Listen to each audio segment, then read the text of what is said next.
Hello again. Welcome. Today we go to France in our tour of the cinematic world. France is my favorite country. For my way of seeing things, they are the ultimate film country. Partly because they basically invented it. Although Edison had some aspects of it here, um, it was really the Lumiere brothers in France who pioneered the way into cinema in the late 1890s. And all through the history of film, France has been doing remarkable cinema that's very, very poignant and very artistic and very interesting, very challenging to the possibilities in the form of film. So today we're going to see two films from France. First, a really early one, a short one called Trip to the Moon. To us, it might seem kind of quaint, but at the time it was radical and innovative. The special effects were out of this world for these folks.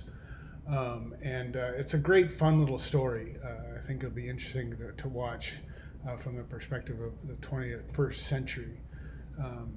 And then the second film we're going to watch is Cleo 5 to 7, which is a film by a great director named Agnes Varda, who passed away recently. It's an early film in a movement that's called the French New Wave, and that is in the late 50s and early 60s. France and really other countries around Europe and the world started making films that were really sort of pushing the envelope of what you can do with film, playing around with how stories are told, how sequences are edited together, how the camera moves and shots are framed and that sort of thing. So this is a really interesting film.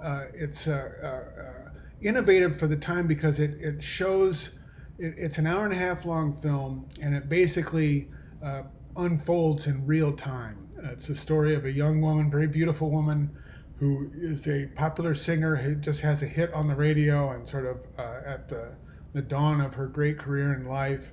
And she's facing a possible diagnosis of cancer. And there's about an hour and a half that she has to wait before she gets the news about whether or not she has cancer. So we sort of follow her as she goes about the streets of Paris, grappling with this dilemma. And it's a very, very beautiful film, a lot of interesting digressions and that sort of thing. And it shows how international cinema really sort of takes the form of a movie story and pushes it into an unusual direction.